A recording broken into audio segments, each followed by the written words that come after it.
Hi everybody, I'm Pastor John from New Life Assembly, and I'm starting a daily devotional series on the Song of Solomon. It's a very interesting book for many people. In fact, it's one that calls for maturity in the believer as they study the book, because it's basically about the romantic love between a married couple. And that's kind of where this book is found in the canon. Even Jewish scholars would not allow their sons to read it until the age of 30. So I'm 29, so I'm close, but I thought that we would go through the book together and it might be an interesting read. There are many different ways to interpret the book of the Song of Songs. One of the ways is to allegorize it. There were a lot of people throughout Christian history who were very uncomfortable with the idea of talking about the romantic relationships, the sensual nature of romance in marriage. And so to not have to talk about that, they allegorized the Song of Solomon to be referring only to the spiritual relationship of Christ and the believer. And so that was how they interpreted the book. More recently, there have been more of a typological interpretations where the book is, yes, it's a historical love poem written about the relationship of Solomon and this woman. Probably her name was Shulama or something to that effect. And so you have that historical account that the poetry comes from. But then at the same time, it does give you a sort of type of Christ in the church, because it talks about free and marital love in all of its nature.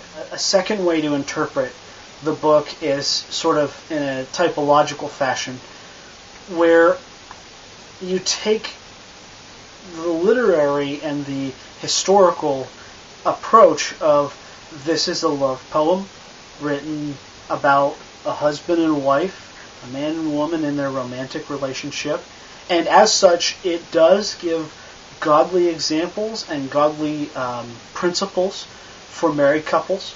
And at the same time, marriage itself, as the Bible talks about, is one, ordained by God, and two, Paul calls it an image, if you will, of Christ and the church. In other words, it's a relational image of how Christ deals with his church.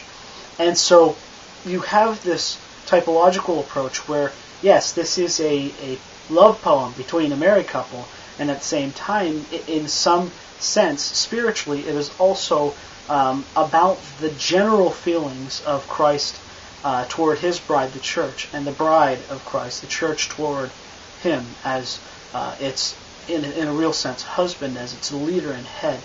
So I'm going to take that typological approach.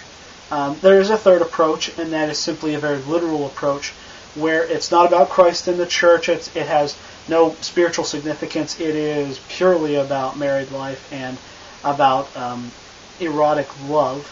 And actually, I'm not even sure that third approach would even allow for it to even talk about just marital love.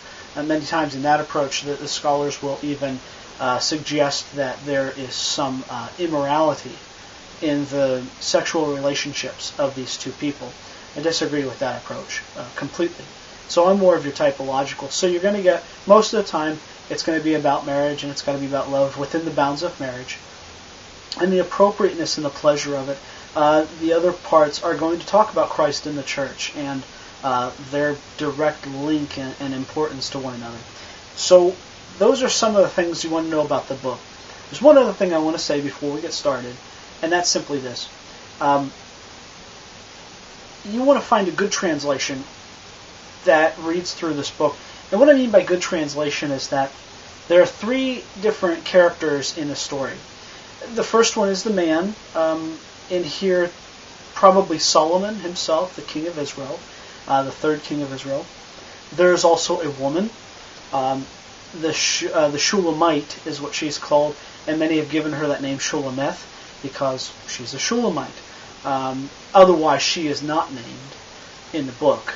And then there's a third character in the story, and that is that there's a crowd of either friends or royal, maybe part of the royal court or whatever it is. And so you want to find a Bible translation that shows you who's speaking when. Because even within a chapter, he may be speaking, then she may be speaking for a verse or two, then he may speak again, then the others will speak. And so I recommend finding a translation that shows you who's speaking at each turn. It will take away a lot of confusion. And there's one other thing I want to say about the way that we're going to go through this book. I believe that this is an important book for married couples, because how good would the Bible be as a road guide to us if it only talked about spiritual matters and not the practical matters of everyday living with your spouse? One of the things I love about the Bible is that it is a roadmap for all of life. And so God, who created marriage, created sex within the bounds of marriage to be honoring and pleasurable, I don't believe that he would be silent on that one subject and then have something to say about all the others. So I believe that he used Solomon, who wrote this book, Song of Solomon, in a way to talk about marital love in a proper,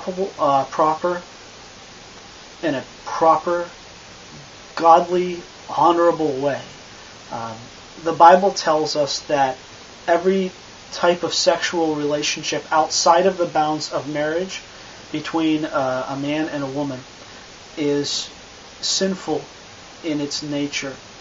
It's a perverting of that relationship that God did ordain. However, within the bounds of marriage between a husband and wife, sex is one of the wonderful and glorious gifts of God. And it needs to be enjoyed, and it needs to be explored. And so that's what Song of Solomon is about.